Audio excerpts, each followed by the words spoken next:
사도행전 27장 1절부터 11절까지 말씀을 우리 같이 한번 한 목소리로 읽어보겠습니다. 27장 1절부터 11절까지입니다. 같이 읽어보겠습니다. 큰 목소리로 같이 읽어보세요. 우리가 배를 타고 이달리아에 가기로 작정하매 바울과 다른 죄수 및 몇 사람을 아구스도의 백부장 율리오란 사람에게 맡기니 아시아 해변 각처로 가려하는 아드라못데노베에 우리가 올라 항해할세 마게도냐의 데살로니가 사람 아리스다고도 함께하니라.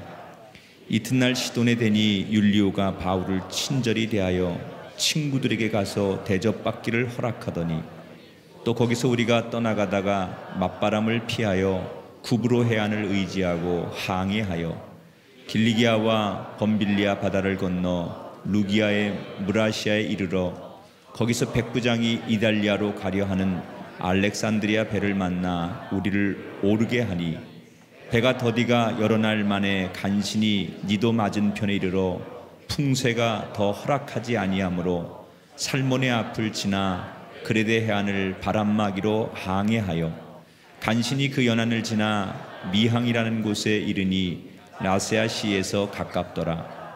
여러 날이 걸려 금식하는 절기가 이미 지났으므로 항해하기가 위태한지라 바울이 그들을 권하여 말하되 여러분이여 내가 보니 이번 항해가 하물과 배만 아니라 우리 생명에도 타격과 많은 손해를 끼치리라 하되 백부장이 선장과 선주의 말을 바울의 말보다 더 믿더라. 아멘. 어느 지하철에서 있었던 일이랍니다. 여자 학생들, 고등학생들이 지하철을 타서 뭐가 그렇게 재밌는지 막 깔깔거리고 지하철이 떠나갈 정도로 크게 웃고 막 그냥 서로 재밌다고 때리고 막 그리고 요란스럽게 자기들끼리 큰 소리로 그렇게 웃더라는 거예요. 그러니까 보다 못한 중년의 한 남자분이 얘들아 좀 조용히 할래? 이렇게 점잖게 타일렀답니다. 그랬더니 이 여고생들이 아저씨가 무서웠는지 곧 이렇게 조용해지더래요. 그러더니 뭐가 그렇게 재밌는지 웃음이 나는 걸 참지 못하고 입술을 깨물고 계속 웃음을 참으면서 어깨를 부들부들 계속 떨더래요. 그러니까 이 조금 아까 조용히 했으면 좋겠다고 말한 이 중년의 신사가 그 여학생들을 보면서 화를 내더라는 거예요. 야, 응? 너희들 이제는 진동 모드냐? 이 말이 이제 안 웃기는 분들은 나이가 좀 드셨다는 얘기고요. 그렇게 웃으니까 너희들 이제 진동 모드냐? 그러면서 화를 내더라는 거죠. 오늘 여러분 성령께서 여러분에게 임하면 이 밤에 여러분의 마음과 심령이 또 여러분의 생각이 정말 전화기보다 더 뜨겁게 울리는 그런 밤이 될 줄 믿습니다. 성령께서 여러분을 터치하셔서 정말 여러분들에게 성령의 진동의 모드가 오늘 밤 임하시는 귀한 밤이 되기를 주의 이름으로 축원합니다. 오늘 말씀은 바울이 이제 로마로 호송되는 그런 과정 속에 굉장히 드라마틱한 이야기 하나가 소개되고 있습니다. 우리가 잘 아는 대로 사도 바울은 로마 시민권을 가지고 있었다고 했잖아요. 그래서 함부로 재판을 받을 수가 없습니다.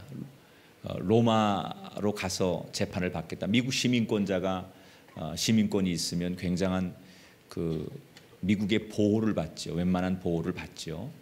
이 로마라고 하는 시민권은 지금의 미국 시민권보다 훨씬 더 파워가 있었던 그 당시 굉장한 신분이기 때문에 사람들이 바울을 고소했지만 바울은 내가 로마로 가서 재판을 받게 해달라 이렇게 요구를 해서 로마로 이제 압송이 되는 그런 상황입니다. 결국 이제 바울이 압송을 되어 가는 과정에 배를 타고 이동을 하는데 그 배 항로가 굉장히 긴 여정입니다.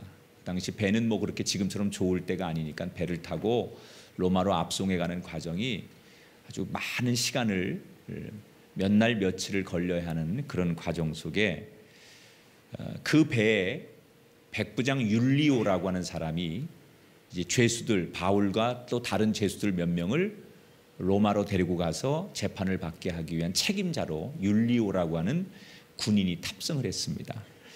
그런데 1절에 보니까 우리가 배를 타고 이달리아에 가기로 작정하며 바울과 다른 죄수 몇 사람을 아구스도의 백부장 율리오란 사람에게 맡겼다, 이렇게 오늘 성경이 소개를 하죠. 근데 율리오라고 하는 사람이 하룻밤을 가만히 이렇게 배에서 사도 바울을 지켜보니까 이 사도 바울이 보통 사람이 아니에요. 그래서 사도 바울이 비록 죄수로 재판을 받으러 로마에 끌려가고 있지만 사도 바울을 가만히 관찰해 보면서 이 사도 바울은 보통 사람이 아니구나라는 것을 율리오라는 사람이 탁 깨달아요. 그래서 이 사도 바울에게 매력을 느낍니다. 그리고 사도 바울에게 주변 사람들 보고 잘해줘라, 사도 바울에게 가서 대화도 하고 사도 바울에게 가서 먹을 것도 줘라, 이렇게 사도 바울에게 호의를 베풀어. 3절을 볼까요? 이튿날 시돈에 대니 율리오가 바울을 친절히 대하여, 이 율리오라는 사람이 군인 책임자거든요. 그런데 바울을 친절히 대하여 친구들에게 가서 대접받기를 허락해라. 두 가지를 추측해 볼 수 있어요. 왜 율리오가 그렇게 바울에게 죄수인데 왜 그렇게 친절하게 호의를 베풀었을까? 조금 전에 말씀드린 대로 첫 번째 이유는 바울의 인품이 묻어나는 거죠. 여러분, 사람은 인품이라는 게 있어요. 인품. 그래서 이 인품이라는 게 언젠가 이렇게 잘 드러내요. 리더가 자기에게 상대가 머리를 숙이게 하는 방법이 두 가지가 있습니다.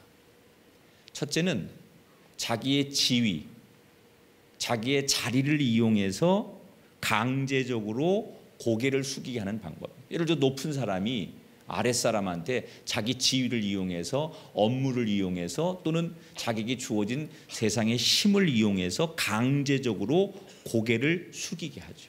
만약에 상대가 강제적으로 요구했는데 고개를 숙이지 않으면 지위가 높은 사람이 페널티를 주는 거예요. 뭐 고가 점수를 안 준다든지 평가를 절박하게 하면 페널티를 당하기 때문에 그 윗사람이 가지고 있는 지위와 힘 앞에 어쩔 수 없이 고개를 숙이는 경우가 나오죠. 또 하나, 리더에게 고개를 숙이게 하는 또 하나의 방법이 있어요. 그것은 바로 자발적으로 그 상대가 그 리더의 인품에 감동했을 때, 그 사람의 언행에 감동됐을 때 누가 뭐라고 하지 않는데 내가 스스로 그 리더 앞에 고개를 숙일 줄 아는 방법. 여러분, 어떤 리더가 오래가는 리더겠어요? 강제적으로 자기의 힘을 이용해서 억압적으로 상대가 고개를 숙이게 하는 리더보다는 정말 그 상대의 인품에 감동되고 그 말과 행동에 감동돼서 저절로 고개가 숙여지는 인품을 가질 때 훌륭한 리더가 된다는 거죠. 사도 바울이 바로 그런 사람이었어요. 사도 바울은 지위를 이용해서 율리오에게 고개를 숙이게 할 만한 힘이 없어요, 지금. 그런데 그가 비록 죄수지만 죄수로 끌려가는 포승줄 앞에서도, 그 죄수들과 함께 있는 그곳에서도 얼마나 말과 행동 하나하나가 절제되고 상대에게 감동을 주는지, 심지어 율리오라고 하는 백부장까지도 사도 바울에게 감동을 주었대요.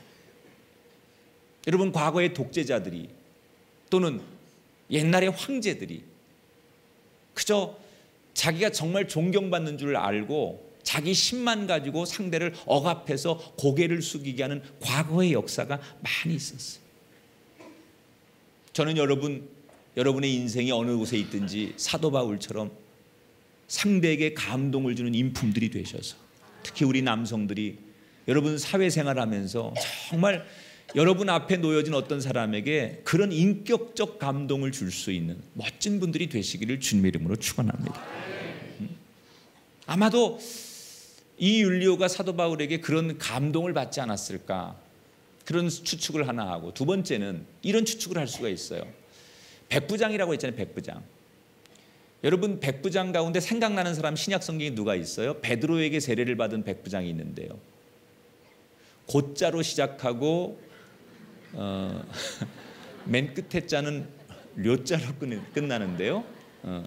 세 글자인데 고넬료라고 하는 사람 여러분 얘기 들어보셨잖아요. 이 고넬료가 로마의 백부장이에요. 그런데 베드로에게 찾아가서 친히 자기가 무릎을 꿇고 이방인 베드로에게 세례를 받았던 그런 사람이 고넬료예요. 그러니까 이 고넬료라고 하는 사람의 지위도 백부장이고 오늘 이 율리오라고 하는 사람도 지위가 백부장이에요. 그러니까 같은 그 군인의 직분을 가졌으니까 두 사람은 충분히 교제권이 있을 수 있다. 그래서 먼저 예수를 믿고 세례를 받았던 고넬료가 율리오에게 사도 바울에 대해서 부탁을 했을 것이다. 비록 고발을 당해서 지금 죄수의 몸으로 로마의 재판을 받으러 가지만 고넬료가 율리오에게, 동료인 율리오에게 저 바울 선생을 잘 부탁하네, 저 사람 그런 사람이 아닐세, 이러면서 인격적으로 동료가 부탁을 했을 것이다. 여러분, 어떤 거든지 좋아요. 하나님은 참 놀라운 분이에요. 여러분, 사도 바울이 지금 우리가 사도행전을 쭉 읽으면서 고백하는 내용 중에 사도 바울은 로마로 가는 게 소원이었어요. 이 조그만 예루살렘에서 복음 전하는 거 말고 이제는 예루살렘을 넘어서 온 유대와 사마리아 땅끝까지 가라고 하는 예수님의 명령을 실현하기 위해선 로마로 가야 되겠다. 왜? 이 당시에 로마는 세계 중심이었어요. 모든 길은 로마로 통한다. 로마를 가야만 전 세계에 복음을 전할 수 있는 거예요. 모든 세계에 중요한 게 다 로마로 모여요. 그래서 로마에 모였다가 로마로부터 흩어지니까 로마에 가서 복음을 전하면 그 로마에 전한 복음이 전 세계로 갈 수 있을 것이다. 이렇게 생각했던 사도 바울은 하나님 앞에 늘 소원했었죠. 하나님, 내가 로마에 가서 복음 전하기를 원합니다. 나를 로마로 보내주세요. 그런데 로마로 갈 수 있는 기회가 없었어요. 그런데 여러분 놀랍잖아요. 로마로 가게 해주세요 그랬는데 하나님께서 죄인이 돼서 재판받는 죄수가 되어서 결국 로마로 가게는 하시는 거예요. 지난주에도 제가 설교 전에 여러분에게 그런 설명을 드렸지만 하나님은 꼭 우리가 기도한 대로만 응답하시는 분이에요. 다르게도 응답하세요. 여러분이 꼭 기도했다고 해서 하나님, 내가 원하는 시나리오는요 이렇게 해서 이렇게 해서 이렇게 되는 건데요 라고 기도한다고 그게 다 옳은 기도가 아니라 하나님께서 반드시 그 기도에 응답하시는데 여러분이 계획한 거하고 다르게 응답하시지만 결론이 같을 때가 있죠. 지금 사도 바울에게 하나님께서 그렇게 응답하십니다. 따라합시다. 우리의 기도는 반드시 응답됩니다. 할렐루야. 그러니까 내 기도는 응답이 안 돼요. 나는 왜 응답이 안 되죠? 그건 없는 얘기. 그건 잘못된 표현이에요. 반드시 응답돼요. 여러분, 오늘 밤도 반드시 응답하시는 그 응답을 받으시기 바랍니다. 깨달으시기 바랍니다. 반드시 오늘 밤 여러분이 작은 신음에도 응답하시는 하나님, 우리의 작은 신음, 하나님, 이렇게 죽어가는 작은 신음에도 반드시 응답하시는 하나님. 그러니까 뭐가 문제예요? 기도를 안 하는 게 문제죠. 하기만 하면 반드시 응답됩니다. 오늘 밤 여러분 반드시 응답받고 돌아가시기 바랍니다. 반드시 깨닫는 밤이 되시기를 주님의 이름으로 축원합니다. 어떤 이유였든 간에 이 율리오라고 하는 사람은 사도 바울을 좋아하는 거예요. 남자가 남자를 좋아한다는 거 요즘은 조금 이상하게 보일 수도 있지만 멋있는 거죠. 남자가 남자를 좋아한다는 건 참 멋있는 거예요. 그러니까 남자들이 봤을 때 저 사람 참 멋있는 분이다, 이런 생각이 들게 하는 것도 저는 참 좋은 거라고 생각해요. 우리 남자들이 그런 좀 이 멋을 낼 줄 아는 사람이었으면 좋겠어요. 남자들이 봤을 때도 저분 참 좋은 분이네, 같은 남자인데 참 멋있네, 이런 얘기를 들을 수 있는 남자가 돼야 돼요. 사도 바울이 율리오라고 하는 그 군인에게 그런 매력을 줬다는 거예요. 자, 그렇게 이제 배를 타고 로마로 압송이 되는 그 배 안에서 여러 일들이 있었는데 그 배가 이렇게 며칠을 거쳐서 8절에 보니까 간신히 이제 미항이라는 곳에 이르게 돼요. 8절에 보니까 간신히, 그러니까 얼마나 이 간신이라는 말 속에는 얼마나 많은 일들이 있었다는 얘기예요. 성경은 자세하게 표현하지 않았지만 예루살렘을 떠나서 로마로 가는 그 배 안에서 그 별의별 일이 다 있었다는 얘기죠. 그래서 간신히 아주 어렵게 그 배가 연안을 지나서 미항이라고 하는 항구에 도착을 했어요. 그런데 이미 막 오는 도중에 풍랑이 일고 바다 그 일기 상태가 좋지 않았어요.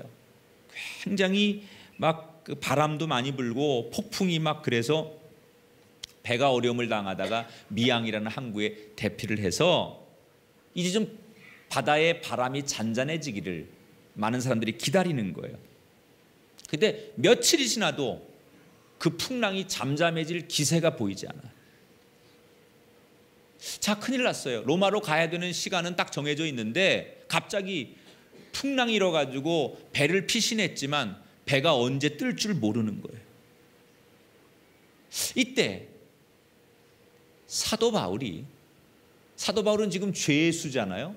사도 바울이 죄수의 신분으로 그 배를 진두지휘하는 선장하고 선원들에게 사도 바울이 죄수이면서 미항이라는 곳에서 뭐라고 충고를 하느냐. 10절에 보니까 여러분이요, 내가 보니 이번 항해가 화물과 배만 아니라 우리의 생명에도 타격과 많은 손해를 끼치리라. 지금 바람 부는 거 보니까 며칠 안에 배가 출항하는 건 불가능할 것 같습니다. 사도 바울이 오히려 배 선장하고 그 선원들한테 얘기를 하는 거예요. 이 배가 가지 못할 것 같으니까 우리 마음 편안하게 차라리 바람 잠잠해질 때까지 이 겨울을 이 미항에서 지내고 좀 따뜻해지면 그때 가도록 합시다 라고 사도 바울이 먼저 제안을 해요. 자, 이때 이 사도 바울의 얘기를 들은 이 선주와 선장과 선원들의 반응이 어땠냐. 오늘 보니까 이 사도 바울의 그런 충고를 듣고 그냥 비웃고, 아니 죄수가 포승줄에 묶여가지고 내가 보니까 배가 이거 출항 못할 것 같은데 그냥 여기서 좀 더 있다 갑시다, 뭐 이런 얘기로 듣는 거죠. 그래서 많은 이 선주와 선원과 선장이 바울의 얘기를 그냥 비웃고 떠나려고 합니다. 야, 네가 뭘 한다고 그래? 여기는 겨울을 나기에 굉장히 불편한 곳이니까 조금 더 가면 베닉스라고 하는 도시가 있는데 그곳이 겨울 나기에 좋으니까 좀 위험하더라도 거기까지는 가자. 그러면서 배를 띄웠다는 거예요. 자,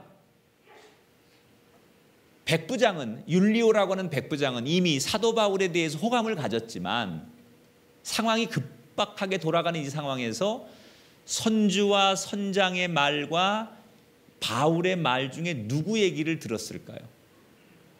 아무리 사도 바울에 대한 인품에 대한 감동을 받았어도 이 바다에 대해서 배를 운항하는 거에 대해서는 선주와 선장이 베테랑이고 전문가인데 이 율리오라는 백부장이 당연히 선장과 선원들의 말에 귀를 기울였겠죠. 11절을 볼게요. 백부장이 선장과 선주의 말을 바울의 말보다 더 믿었더라. 자, 이건 이성적으로는 굉장히 당연한 일이에요. 소위 전문가 얘기를 듣지요. 우리가 여러분 어디가 아픈데 그냥 교인들끼리 아이 그거 내가 딱 보니까 그거 위장이야, 위장 장애야, 걱정 안 해도 돼, 이런 말하고 의사가 딱 가보니까 아니네, 위암이네, 이 말하고 여러분 누구 얘기 믿으시겠어요? 아니 그냥 옆에 있는 교인이 아유 내가 딱 보니까 위장이야, 위장, 그건 뭐 갤포스 하나 먹으면 돼, 이렇게 말하는 얘기하고 고대 병원 갔더니 전문의가 아이고 위암입니다 이렇게 말하면 누구 말 믿겠냐는 거예요. 옆 사람 말 믿어요? 큰일 날 뿐이네. 전문가의 말을 믿죠. 이 이성적 판단이죠. 아니 뭐 꼭 의사만이 아니더라도 우리 사회에 소위 그 분야의 전문가들을 우리가 존중하고 경험이 많고 연구한 사람들의 얘기를 듣는 건 이성적으로 당연한 거예요. 그러니까 이 율리오가 선장과 선주와 선원들의 말을 들은 것은 나쁜 게 아니에요. 당연한 거죠, 세상에서는. 그래서 아 그래요? 여기보다는 거기가 더 낫겠어요? 그래서 배를 다시 띄웁니다.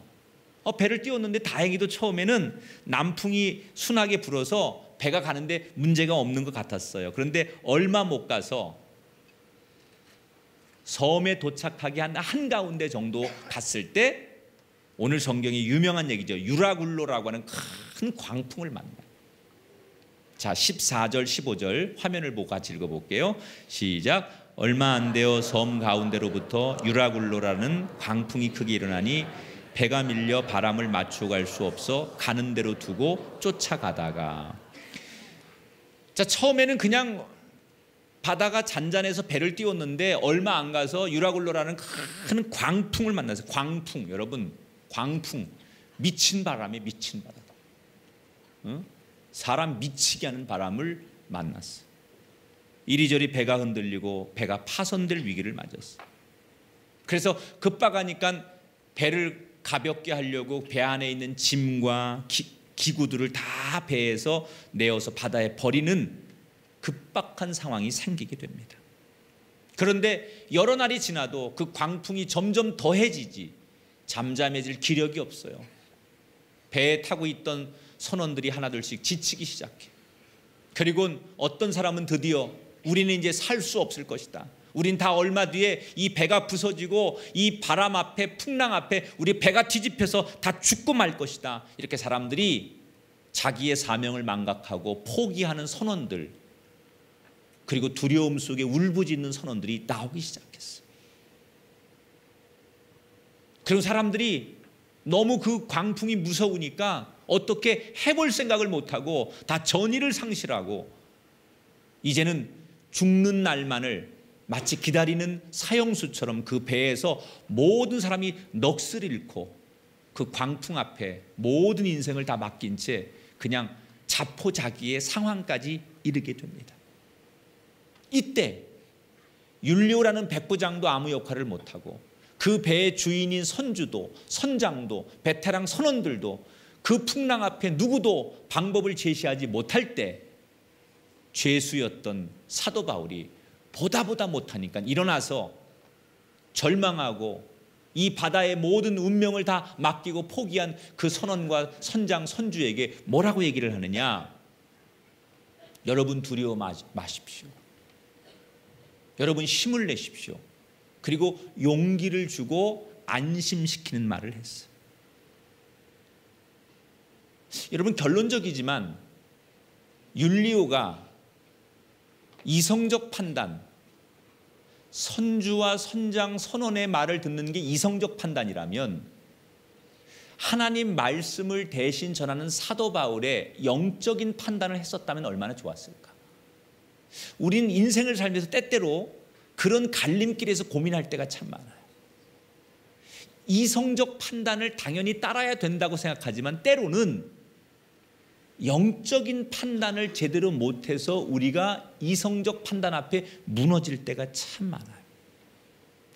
특히 오늘 우리 남성 여러분, 여러분의 어떤 인생의 중요한 문제를 판단할 때 하나님 말씀을 무시하지 않기를 바랍니다.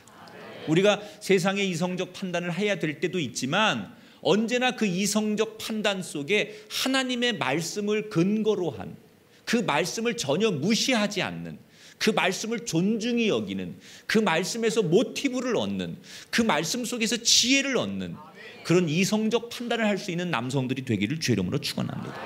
사람들 참 이상하죠? 교회에서는 하나님 말씀대로 살겠다고 하다가도 세상에 나가면 금방 텔레비전에 나오는 말 또는 뉴스에 신문에 나오는 말, 세상 사람들 전문가들의 말을 더 신뢰해요.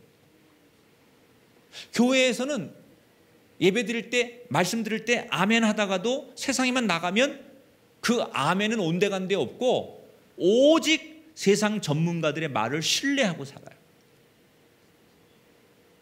물론 여러분 우리가 전문가의 이야기를 들어야 됩니다. 그것도 하나님이 우리에게 주신 하나의 지혜로운 방법이고 하나님이 이 세상을 다스리는 하나님의 방법이니까 그런 얘기를 들어야 돼요.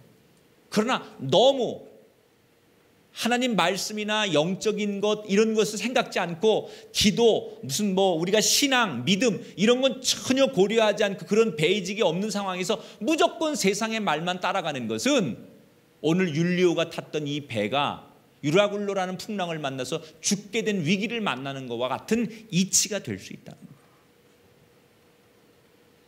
여러분 어떤 판단을 할 때 말씀을 묵상하십시오. 여러분 어떤 판단을 할 때 하나님을 묵상하십시오. 여러분 어떤 판단을 하실 때 하나님 앞에 한 번 더 무릎 꿇고 기도하시기를 주의 이름으로 축원합니다. 자, 사도 바울이 이 선원들을 어떻게 안심시키는지 한번 성경을 볼게요. 22절부터 25절까지 화면을 통해서 같이 한번 읽어보겠습니다. 시작. 내가 너희를 권하노니 이제는 안심하라. 너희 중 아무도 생명에는 아무런 손상이 없겠고 오직 배뿐이리라. 내가 속한 바 곧 내가 섬기는 하나님의 사자가 어젯밤에 내 곁에 서서 말하되 바울아 두려워하지 말라. 내가 가이사 앞에 서야 하겠고 또 하나님께서 너와 함께 항해하는 자를 다 내게 주셨다 하였으니 그러므로 여러분이여 안심하라. 나는 내게 말씀하신 그대로 되리라고 하나님을 믿노라. 자, 여기 중요한 얘기예요. 사도 바울이 지금 배가 뒤집힐 것 같고 다 포기하는데 그들을 안심시키는 근거가 뭐예요? 하나님이 자신에게 주셨던 말씀을 근거로. 할렐루야. 말씀을 근거로 하나님이 이 바울에게 주셨던 말씀을 근거로 하나님이 나를 떠나지 않고 나와 함께 하시겠다는 그 말씀을 근거로 선원들을 위로하고 안심시키기 시작했어. 자, 사도 바울이 얼마나 대단한 사람인지 그렇게 위로를 시작한 지 얼마 안 돼서 사람들이 그 배에 있는 사람들이 점점점 사도 바울을 신뢰하기 시작했어. 여러분 사람이 몇 날 며칠을 말해도 신뢰를 못 주는 사람의 말이 있는가 하면요 단 1분만 대화해도 신뢰를 주는 사람의 말이 있어. 오래 얘기하고 많이 얘기한다고 신뢰를 주는 게 아니라 단 한마디를 툭 던졌을 뿐인데 그 말이 상대에게 신뢰를 주는 사람이 있어. 말은 단순히 언어만이 아니에요. 그 사람의 인품과 그 사람의 생각과 그 사람의 영성이 어우러져 나가는 게 말이에요. 여러분이 그냥 세상적으로 말 잘하는 사람이 아니라 여러분의 언어 속에 여러분의 말 속에 하나님의 영성이 묻어나가길 바랍니다. 여러분의 그 말 속에 성령의 지혜가 함께 쏟아져 나가게 되길 주의 이름으로 축원합니다. 아마도 사도 바울의 얘기는 그랬던 것 같아요. 그러니까 사람들이 사도 바울의 몇 마디 얘기를 듣고 이제는 사람들이 선장과 선주의 말을 믿지 않고 백부장조차도 사도 바울의 얘기를 신뢰하기 시작했어요. 사도 바울이 격려합니다. 자, 그렇게 낙심하지 말고 이 물이라도 좀 마시고 힘을 내십시오. 절대 우리 죽지 않습니다. 살 수 있습니다. 자, 제가 하라는 대로 하십시오. 그러면서 포승줄에 묵힌 사도 바울이 오히려 선원들을 물을 먹이고 음식을 먹이고 그리고 배를 이렇게 한번 움직여 보라고 사람들을 권면하기 시작했어요. 그리고 사도 바울이 먼저 음식을 자기 입으로 떠먹으면서 자, 나처럼 이렇게 음식을 먹고 힘을 내십시오 라고 사람들을 이끌기 시작했어요. 그랬더니 사람들이 그 배에 있던 사람들이 사도 바울을 보고서 다 안심하고 물과 음식을 먹기 시작했대요. 35절 36절에 떡을 가져다가 모든 사람 앞에서 하나님께 축사하고 떼어 먹기를 시작하며 그들도 다 안심하고 받아 먹으니 그랬어요. 여기 안심하고라는 말은 원어에 보면 기꺼이 기분이 좋아서 그런 얘기예요. 여러분 사람 하나가 이렇게 중요한 거예요. 그 지금 배에 있는 많은 사람들이 다 죽겠다고 절망하고 포기하고 낙심하고 있는 상황 가운데 한 사람이 긍정의 메시지를 전하고 희망의 메시지를 전하고 한 사람이 용기를 주니까 그 배가 전부 살아나기 시작했어요. 여러분 그 한 사람이 되시기 바랍니다. 모두가 다 안 된대. 모두가 다 틀렸대. 다 안 된다고 말하는 사람들, 다 못한다고 말하는 그 사람들만 필요한 게 아니라 그 중에 한 사람 할 수 있습니다. 하면 됩니다. 여러분 희망을 가지십시오. 안심하십시오. 이렇게 용기를 주는 그 한 사람이 되시기를 축원합니다. 사도 바울은 위기를 탈출하는 선봉장이 됐어요. 여러분, 리더에게는 이런 기질이 좀 있어야 돼요. 이게 리더예요. 리더에게는 침착함, 그리고 사람들에게 주는 평안함을 줄 수 있어요. 그러니까 리더 자체가 불안하면 안 돼요.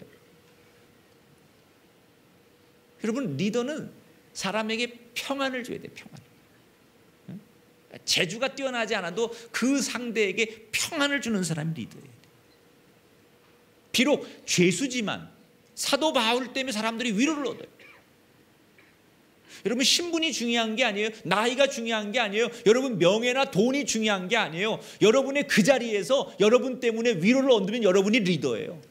택시를 운전하다가 여러분 손님이 대단한 사람이 탔지만 그 불안해하는 그 인생에게 여러분 택시 운전하시는 기사분이 한 분 던지는 그 한마디 때문에 그 손님이 위로를 얻는다면 그 공간에서 누가 위로냐? 위로를 주는 사람이 리더라는 거예요. 여러분, 그런 분이 되십시오. 불안해하고 염려하는 이 세상에 참 평화와 위로를 줄 수 있는 리더가 필요하다는 거예요.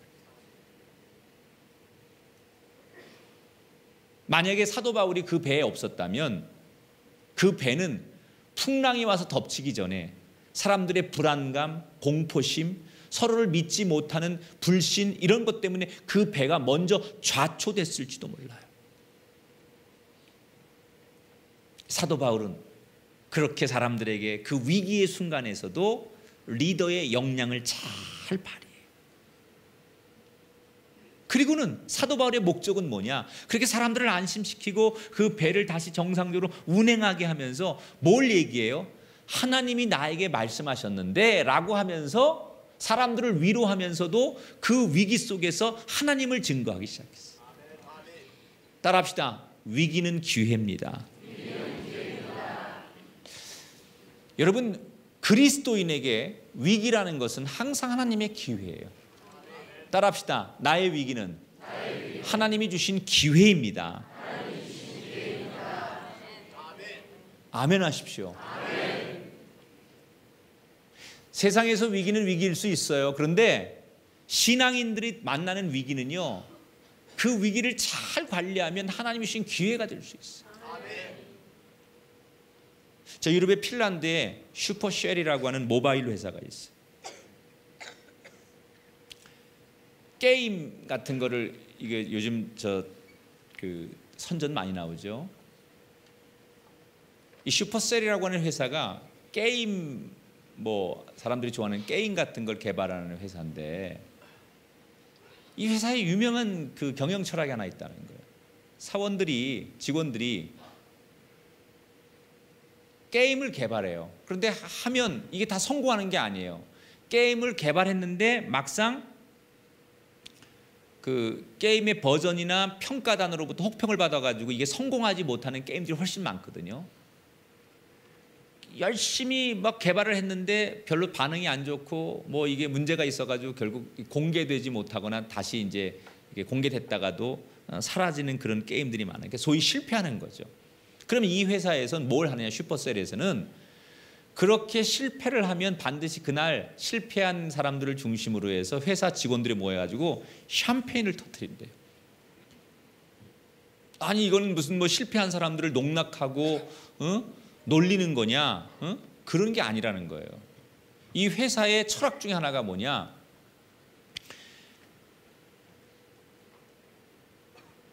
이 게임을 개발해서 우리가 좋은 평가를 못 받고 성공을 못해서 소위 실패를 했지만 이 실패를 통해서 배울 수 있는 게 더 많다. 그러니 우리는 실패한 게 아니다. 그래서 샴페인을 터뜨린다. 비록 세상 사람들에겐 저평가를 받고 우리가 실패했지만 이 실패한 걸 통해서 우리가 얼마나 많은 걸 배웠겠냐. 그래서 우리는 실패한 게 아니라 더 많은 걸 배웠다고 생각하고 자축하자. 그래서 반드시 실패하면 실패한 직원들을 모아놓고 샴페인을 터뜨린다는 거예요. 이런 회사의 철학들, 이런 정신들이 잘 반영이 돼서 이 지금 슈퍼셀이 세계의 게임 업체를 석권하는, 최고 능력이 있는 회사가 됐다. 여러분, 실패를 그냥 위기로 맞는 사람도 있지만 그 실패가 오히려 더 좋은 기회로 오는 사람이 있어요. 이것을 우리는 은총이라고 해요. 여러분, 은총을 입은 사람이 되십시오. 실패할 수밖에 없는 사람인데, 실패해야 되는 사람인데 그 위기와 실패 때문에 다시 일어나는 사람이 있어요. 그걸 우리는 하나님의 은총이라고 하는 거예요. 여러분에게 오늘도 그 은총이 임하게 되기를 주님의 이름으로 축원합니다. 결국은 이 사도 바울의 진두지휘와 리더십 때문에, 그리고 사도 바울이 전한 그 복음 때문에 그 배에 있는 불신앙인들이 다 그 위기 앞에서 용기를 얻고 하나님을 바라보면서 그들이 폭풍의 위기를 극복하고 한 섬에 무사히 착륙해서 모든 사람이 구원을 받았어요. 44절을 볼게요. 그 남은 사람들은 널조각 혹은 배 물건에 의지하여 나가게 하니 마침내 사람들이, 따라합시다, 다 상륙하여 구조되니라. 아멘. 한 사람도 죽지 않고 다 구조되었다 그랬어요. 여러분, 사도 바울이라는 리더의 말 한마디에 그들이 움직였을 때 사는 길이 열렸어요. 오늘 이 밤에 여러분 무슨 말을 따르시겠습니까? 하나님 말씀을 따르십시오. 거기에 여러분들이 살 길이 열릴 줄 믿습니다. 특히 여러분들 인생에 있어서 많은 갈림길, 굉장히 불안하고 염려되는, 그리고 정말 여러분들이 뭘 선택해야 할지 고민하고 있는 분이 계시다면 오늘 살 길을 찾으시길 바랍니다.